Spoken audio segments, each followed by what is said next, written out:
നമസ്കാരം. Raf talks ഫുട്ബോളിലേക്ക് ഏവർക്കും സ്വാഗതം. ഇപ്പോൾ ട്രാൻസ്ഫർ ലോകത്ത് ഏറ്റവും കൂടുതൽ ചർച്ച ചെയ്യപ്പെടുന്ന താരങ്ങളിൽ ഒരാളാണ് ബ്രസീലിയൻ യുവ പ്രതിഭയായ മെസ്സിഞ്ഞോ. എസ്റ്റവായോ വില്യൻ എന്നാണ് ഇദ്ദേഹത്തിൻ്റെ യഥാർത്ഥ നാമം. 16 വയസ്സ് മാത്രമുള്ള ഈ താരം ബ്രസീലിയൻ ക്ലബ്ബായ പാൽമറാസിന് വേണ്ടിയാണ് കളിച്ചുകൊണ്ടിരിക്കുന്നത്. കഴിഞ്ഞ അണ്ടർ-17 വേൾഡ് കപ്പിൽ ബ്രസീലിന് വേണ്ടി മികച്ച പ്രകടനം നടത്താൻ വില്യന് കഴിഞ്ഞിരുന്നു. അതോടുകൂടിയാണ് എല്ലാവരുടെയും ശ്രദ്ധ അദ്ദേഹം പിടിച്ചുപറ്റിയത്. ഏതായാലും യൂറോപ്പിലെ പല വമ്പൻ ക്ലബ്ബുകളും അദ്ദേഹത്തെ ഇപ്പോൾ ലക്ഷ്യമിട്ടിട്ടുണ്ട്. Manchester United, Arsenal, Chelsea, PSG എന്നിവരൊക്കെ താരത്തെ സ്വന്തമാക്കാൻ മുന്നോട്ട് വന്നിട്ടുണ്ട് എന്നുള്ളത് മാത്രമല്ല, ഇവരിൽ നിന്നൊക്കെ ഇപ്പോൾ ഈ ഒരു 16 വയസ്സുകാരനായ പ്രതിഭയ്ക്ക് ഓഫറുകൾ ഉണ്ട് എന്നുള്ളതാണ്. പക്ഷെ ഇവിടുത്തെ ഏറ്റവും ശ്രദ്ധേയമായ കാര്യം, ഈ ക്ലബ്ബുകളിലേക്കൊന്നും പോവാൻ മെസ്സിഞ്ഞോ ആഗ്രഹിക്കുന്നില്ല.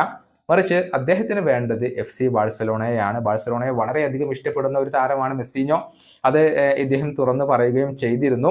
അതുകൊണ്ട് തന്നെ അദ്ദേഹത്തിന്റെ ഏജന്റായ ആൻഡ്രേ ക്യൂരി വരുന്ന ജനുവരിയിൽ FC ബാഴ്സലോണയുടെ പ്രസിഡന്റായ ലാപ്പോർട്ടയുമായി ഒരു കൂടിക്കാഴ്ച നടത്താൻ ഇപ്പോൾ ആഗ്രഹിക്കുന്നുണ്ട്. പേയ്മെന്റ് ഫോർമുലയുമായി ബന്ധപ്പെട്ട ചർച്ചകൾ ഇപ്പോൾ നടത്താനാണ് അവർ ഉദ്ദേശിക്കുന്നത്. പക്ഷെ സാമ്പത്തിക പ്രതിസന്ധി ബാഴ്സക്ക് വലിയ ഒരു തടസ്സം തന്നെയാണ്. കാരണം 60 മില്യൺ യൂറോ ലഭിക്കാതെ താരത്തെ വിട്ടു നൽകില്ല എന്നുള്ള ഒരു നിലപാടിലാണ് അദ്ദേഹത്തിന്റെ ക്ലബ്ബായ പാൽമറാസ് ഉള്ളത്. ഇത് ബാഴ്സക്ക് വലിയ ഒരു തലവേദന തന്നെയായിരിക്കും സൃഷ്ടിക്കുക. നേരത്തെ PSG മെസ്സിഞ്ഞോക്ക് വേണ്ടി 50 മില്യണിന്റെ ഒരു ഓഫർ പാൽമറാസിന് നൽകിയിരുന്നു. എന്നാൽ പാൽമറാസ് അത് നിരസിക്കുകയായിരുന്നു ചെയ്തിരുന്നത്. ഈ വീഡിയോയുടെ അവസാനിപ്പിക്കുന്നു.